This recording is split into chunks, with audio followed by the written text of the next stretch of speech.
इस समय कांग्रेस के पूर्व अध्यक्ष और लोकसभा में नेता विपक्ष राहुल गांधी के भारत की राष्ट्रीयता होने या विदेशी नागरिक होने को लेकर एक बार फिर से प्रश्न उमड़ने घुमड़ने लगा है। और इस मामले में 26 सितंबर को इलाहाबाद हाईकोर्ट के लखनऊ पीठ ने केंद्र सरकार को अल्टीमेटम देते हुए पूछा है कि उसने याचिकाकर्ता को नागरिकता अधिनियम 1955 के तहत राहुल गांधी के भारतीय नागरिक या विदेशी नागरिक होने के संबंध में जानकारी क्यों नहीं दी है और इसे जल्द से जल्द देने के लिए वह क्या कर रही है। राहुल गांधी के भारतीय नागरिक या विदेशी नागरिक होने को लेकर लखनऊ बेंच में न्यायमूर्ति राजन राय और न्यायमूर्ति ओम प्रकाश शुक्ला की खंडपीठ पर इस मामले में सुनवाई हुई है।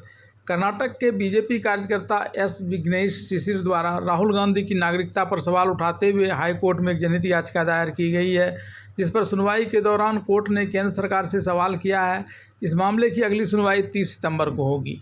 जनहित याचिका में याचिकाकर्ता ने दावा किया है कि उसने राहुल गांधी के ब्रिटिश नागरिक होने के मुद्दे पर विस्तृत जांच की है और उसे कई नई जानकारियां मिली हैं। याचिकाकर्ता ने दलील दी है कि उसके पास तमाम दस्तावेज और ब्रिटिश सरकार के कुछ ईमेल हैं जिनसे यह साबित होता है कि राहुल गांधी एक ब्रिटिश नागरिक हैं। ऐसे में वे भारत में चुनाव लड़ने के अयोग्य हैं और वे लोकसभा के सदस्य पद पर भी नहीं रह सकते हैं। याचिकाकर्ता ने राहुल गांधी की ब्रिटिश नागरिकता के आरोपों की CBI जाँच की मांग की है।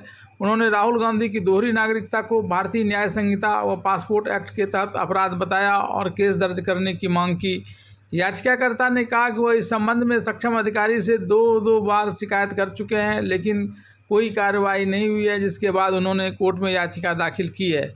कोर्ट ने केंद्र सरकार से कहा है कि वो बताए कि शिकायतकर्ता की शिकायत पर सक्षम अधिकारी ने अभी तक क्या कार्रवाई की है, क्या उसे यह शिकायत मिली है और इस पर अब तक कोई कार्रवाई हुई है।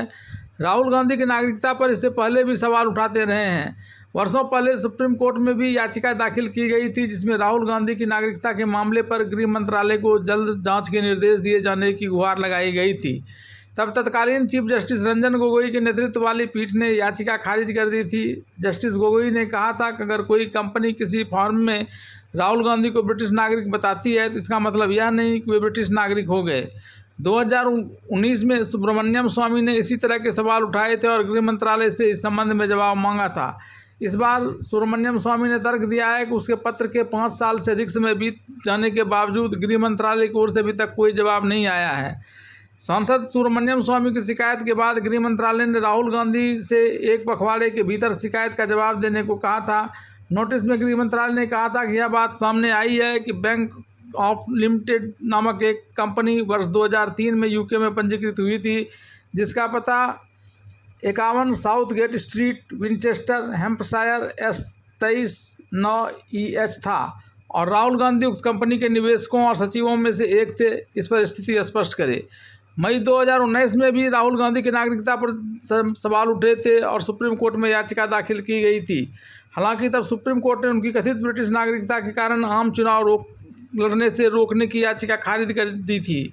जब 2019 में सुब्रमण्यम स्वामी ने राहुल गांधी की नागरिकता पर सवाल उठाए तो कांग्रेस नेता रणदीप सुरजेवाला ने राहुल गांधी को जारी नोटिस पर प्रतिक्रिया देते हुए कहा था कि पूरी दुनिया जानती है कि राहुल गांधी जन्म से भारतीय नागरिक हैं। मोदी जी के पास बेरोजगारी, कृषि संकट और काले धन का कोई जवाब नहीं है, इसलिए ध्यान भटकाने के लिए अपनी सरकार के नोटिस के जरिए फर्जी बयानबाजी कर रही हैं। गौरतलब है कि सोनिया गांधी भी जब राजीव गांधी से ब्याह कर भारत आए थे तो लंबे समय तक उन्होंने भारत की नागरिकता नहीं ली थी।